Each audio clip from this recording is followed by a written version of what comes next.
Soy Ascanio Rincón. En este trabajo también participaron Fernando Esteves, Rafael García y José Luis Zambrano. Hoy les voy a hablar sobre la identificación y caracterización de estructuras dentales de mamíferos fósiles mediante microscopía electrónica de barrido en condiciones de bajo vacío, evidencia de nuevos taxa para la ciencia. Los depósitos de asfalto representan una oportunidad única para estudiar los ecosistemas, puesto que, a diferencia de los yacimientos clásicos sedimentarios, ellos actúan como trampas naturales colectando una buena parte de los ecosistemas. En el caso de los yacimientos clásicos sedimentarios, ellos actúan básicamente por suerte, es decir, cuando algún resto de algún animal o planta entra en el sistema sedimentario y podrían preservarse como un fósil.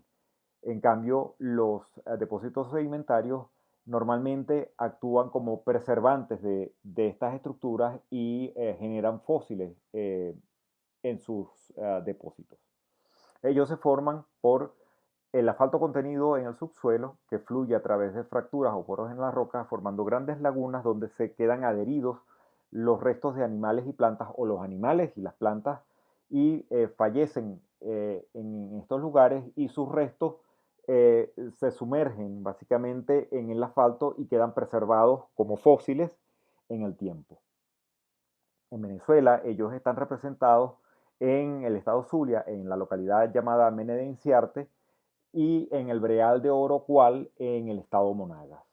Este es un aspecto de la excavación del Mene de Inciarte, de donde se han extraído unos 5.000 ejemplares fósiles, de los cuales unos pocos han sido microfósiles. Por ejemplo, 9 especies de roedores.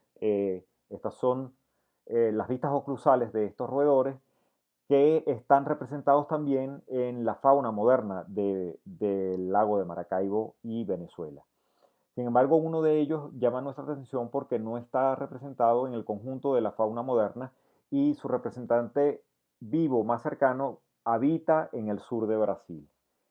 Una, Uno de los desafíos que representa estudiar microfósiles es la profundidad de campo. Necesitamos técnicas como por ejemplo, el uso de microscopio electrónico de barrido para tener todas las estructuras en un mismo plano y poder comparar estas estructuras con otras especies y entre ellos mismos. Otra de las ventajas de usar microscopio electrónico de barrido es que mmm, producen alto contraste, y además eh, evitan, cuando se usa condiciones de bajo vacío, evitan las fracturas, puesto que dentro de los ejemplares todavía quedan remanentes de agua y petróleo que pueden salir y fracturar el fósil y dañarlo permanentemente. Para evitar eso usamos bajo vacío y un aumento de 30x para garantizar la máxima profundidad de campo. Uno de los ejemplares que estudiamos del Mene de Inciarte es un fragmento de un maxilar con 3 molares, el primero, segundo y tercer molar, que tienen un patrón tetralofodonte, braquiodonte. Básicamente tiene 4 estructuras transversas que se llaman lofos, y pliegues del lado labial y lingual. Además, podemos observar con mucha precisión la amplitud del protocono y el hipocono, así como el brazo posterior del protocono, que es muy angosto y corto, y el brazo anterior del hipocono, que básicamente está del lado lingual del diente. El paraflexo y el posteroflexo, al igual que el mesoflexo, son estructuras o pliegues del esmalte que no sobrepasan la línea media del diente. Sin embargo, el hipoflexo sobrepasa ligeramente la línea media del diente hacia el lado lingual. En esta diapositiva podemos apreciar lo que dije anteriormente, la magnitud de el protocono y el hipocono con respecto a los representantes de esta subfamilia. Es decir, estamos en presencia de un roedor cabiomorfa de la familia Equimidae, de la subfamilia Dactylomine, y lo estamos comparando con las especies Canabateomys amblionix, Dactylomys dactylinus, Dactylomys bolivianus y Olalamis albicauda, que pertenecen, como dije, a la familia Dactylomine. En este caso podemos ver específicamente que el muro mediano está presente o es persistente en el fósil, así como en Canabateomys amblyonyx, no así en Dactylomys y Olalamis, donde no está presente a partir del primer molar o el segundo molar. En el caso de Olalamis no está presente ni siquiera en el cuarto premolar o en los molares.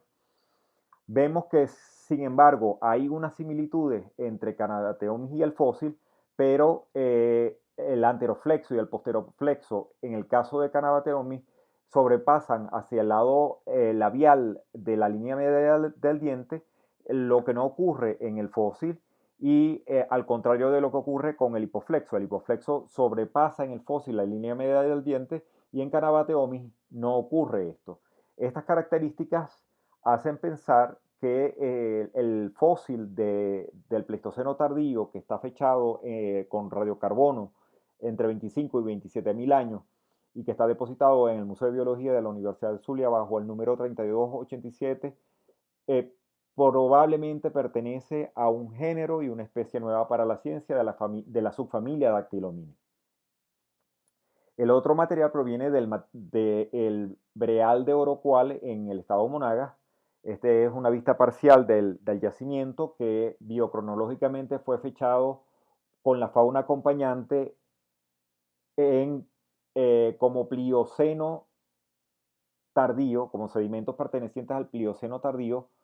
Y en este yacimiento fueron encontrados varios restos de marsupiales, como esta mandíbula, por ejemplo, que es muy similar al género Didelphis de la fauna moderna y cuyas microfotografías nos permiten compararlas con el material del Pleistoceno tardío tanto del Menenciarte como del Breal de Orocual del pozo ORS-20. En el caso del ejemplar 1327 del Plioceno tardío podemos observar que el paracónido es la estructura más baja de los dientes, seguido por el metacónido y el protocónido, que sería la estructura más alta del diente. El talónido es mucho más alargado que el trigónido. Si vemos en el caso del material del Pleistoceno tardío, el trigónido y el talónido son aproximadamente del mismo largo. Los valles que forma el paracónido y el metacónido en el material del Plioceno tardío del Breal de Orocual son en forma de U, al igual que la forma del valle que está entre el metacónido y la entocrístida también es en forma de U, a diferencia del material del Pleistoceno tardío del Menenciarte y el Breal de Orocual, donde son en forma de B, y en el caso de el valle del metacónido y la entocrístida en el material del Pleistoceno tardío es mucho más corto, y en el material del Plioceno tardío es mucho más alargado. El espacio que existe entre el entoconúlido y el hipoconúlido en el talónido del material del Plioceno es mucho más amplio que en el material del Pleistoceno tardío del Menenciarte y el Breal de Orocual.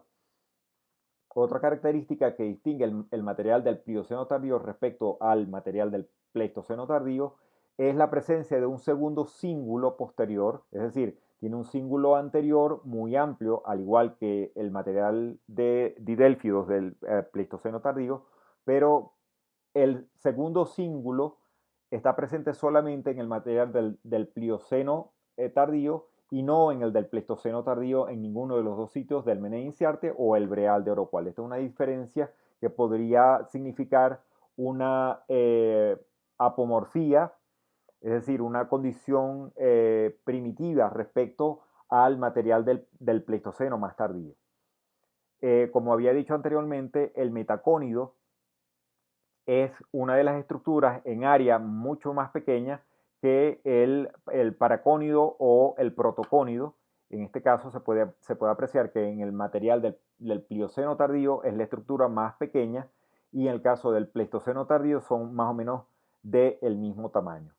En conclusión, podemos decir que el uso de la microscopía electrónica de barrido elimina los problemas de profundidad de campo que se producen en los microscopios electrónicos, en los microscopios estereoscópicos convencionales, además de aumentar el contraste de todas las estructuras de las muestras analizadas, que no se consigue con las técnicas convencionales. El uso del microscopio electrónico de barrido en bajo vacío elimina el riesgo de fracturas en las muestras analizadas y específicamente la muestra MB-Luz P3289, que procede del Mene Inciarte de la Sierra de Perijá, corresponde a un roedor cabiomorfo equínide de la subfamilia Dactylomine y probablemente represente un taxón nuevo para la ciencia.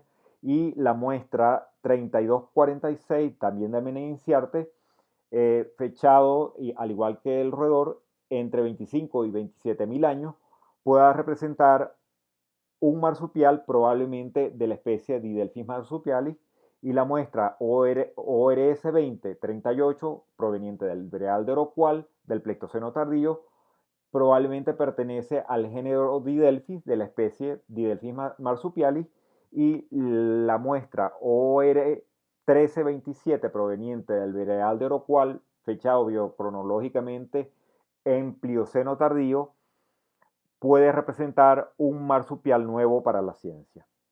Muchas gracias.